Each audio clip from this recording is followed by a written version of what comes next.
Have you ever wondered why some elderly people who seem perfectly healthy and active for years suddenly begin to fade? They don't collapse from a sudden heart attack, and it isn't always the result of a tragic accident. Instead, there's a quiet, almost invisible decline that can accelerate around the age of 80 or so, sometimes a little earlier, sometimes a little later, but always with the same haunting rhythm.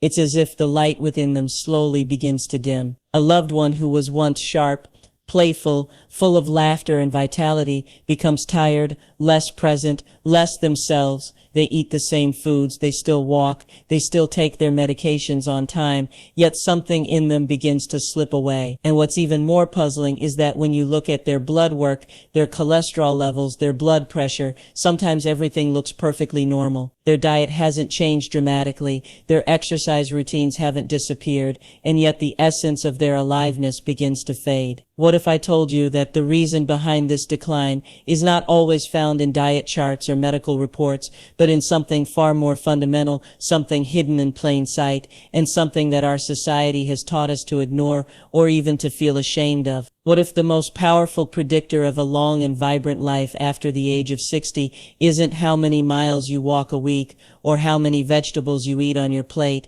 but how connected you remain to your own body's ability to feel pleasure? This may sound surprising, even uncomfortable, but it is a silent epidemic, and understanding it may be the key to not just adding years to your life, but adding life to your years. At the core of this issue lies a profound disconnection from physical pleasure. And let's be clear, this isn't just about romance or partnership, though those can certainly play a role. This is about the basic, biological, deeply human connection to your own body and its natural capacity to feel good, to respond, to awaken, to remind you that you are alive. From an early age, most of us are taught a quiet but powerful lie that the body, and particularly its capacity for sensuality, must be hidden, controlled, or even silenced. We are told in subtle ways that pleasure is inappropriate, selfish, or shameful. And as we grow older, society doubles down on this message. It whispers that intimacy and desire belong only to the young, that after a certain age, you are supposed to leave those things behind, and that seeking them out is somehow undignified. Without even realizing it, millions of people begin to close that door. They stop listening to their body's voice, stop honoring its signals, and stop nourishing a source of vitality that is every bit as essential to human health as nutrition, hydration, or sleep. What gets lost in the process is not just a moment of good feeling, but a crucial biological rhythm, a spark that fuels the heart, the brain, the immune system, and even the resilience of the spirit. This isn't simply a matter of psychology, it is physiology, and the slow abandonment of physical pleasure sets off a dangerous cycle that can leave the body and mind weaker than they were meant to be. When you neglect the body's capacity for pleasure, you aren't simply missing out on a few moments of enjoyment, you are shutting down entire systems that are critical for your survival and long-term health. Think of it like any muscle in the body. A muscle that is never exercised begins to weaken, shrink, and lose its power. The same principle applies here, but the muscle isn't just in your arms or legs. It is in your circulation, your hormones, your brain, your entire internal orchestra. Let's start with blood flow. Every time your body is aroused, whether with a partner or alone, your circulatory system awakens. Blood doesn't just move toward the pelvic region,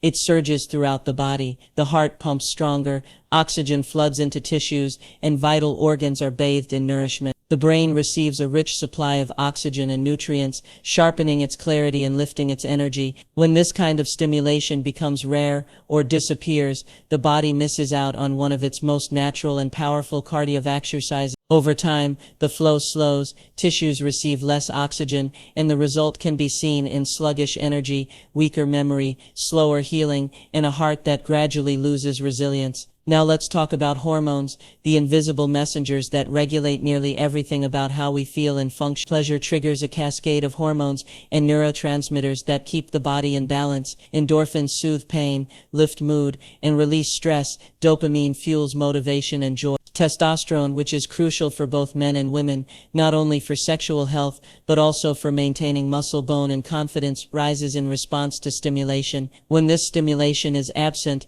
these chemical messengers lose their rhythm. Stress hormones linger unchecked, sleep becomes more restless, and the chemistry of aging accelerates. You don't just feel older, you biologically age faster, and then there is the brain itself. Pleasure is not just a physical sensation, it is one of the most profound neurological workouts available. Multiple regions of the brain light up at once. The areas for touch, emotion, memory, reward. Neural pathways are reinforced and strengthened, much like repaving highways that keep your mind agile and resilient. Without this stimulation, those pathways weaken, the brain becomes less flexible, less resilient, and more prone to decline. Cognitive fog, forgetfulness, even vulnerability to degenerative disease can be traced in part to this disconnection. So while society may dismiss pleasure as frivolous or optional, biology shows us it is anything but. This is the vicious cycle. The less you connect, the weaker the systems become. And as they weaken, the less you feel the desire or the ability to connect. Slowly, almost invisibly, the body slides into a downward spiral where vitality slips away, not because of disease or accident, but because of neglect of something deeply human. Breaking this spiral is not only possible, it is necessary, and while there are shortcuts and quick remedies that claim to accelerate this process, the truth is that lasting transformation comes from a practice that is simple, gentle, and entirely within your control. Reclaiming this vital connection doesn't require expensive treatments or dangerous interventions. It requires willingness, patience, and the courage to listen to your own body with kindness. I call this practice the restoration method, and though the name sounds lofty, the process is beautifully simple. It rests on 3 steps: preparation, awakening, and integration. Preparation begins with creating a safe, quiet space where you can relax fully without interruption. This is not about performance, achieving a goal, or proving anything. It is about sending a message to your mind and body that you matter, that this time is sacred, and that your well-being is worth your attention. Adjust the lights, the temperature, and the atmosphere so you feel at ease. Use a high-quality lubricant if needed, not as a sign of weakness, but as an acknowledgement of the body's natural changes and a way to ensure comfort. Even this simple act of preparation can be profoundly healing because it reframes the experience as self-care rather than something rushed or shameful. The second step is awakening. Here, the goal is not to rush toward climax, but to rediscover sensation itself. Start with your breath, slow, deep, steady. Allow your muscles to soften with each exhale, then let your hands explore your body with curiosity rather than expectation. Touch areas you may not have paid attention to in years: the inside of your thighs, the curve of your abdomen, the surface of your chest. Move slowly, consciously, noticing every flicker of response. You may feel warmth, tingling, subtle shifts of energy. This isn't about what happens in 10 seconds. It's about opening pathways that may have been dormant for decades. Neuroscience tells us that even these gentle signals are rebuilding connections in the brain,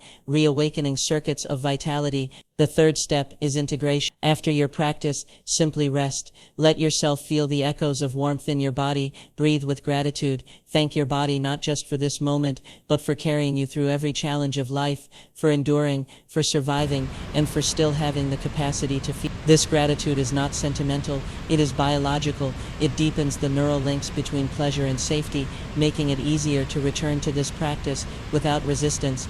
Over time, this ritual becomes more than an exercise. It becomes nourishment for your entire system, and this nourishment is cumulative. Each time you practice, you reinforce the signals to the brain to release endorphins, to the heart to pump life-giving blood, to the endocrine system to restore balance, and to every cell in your body that you are still alive, still vital, still deserving of care. Yet the path is not always straightforward.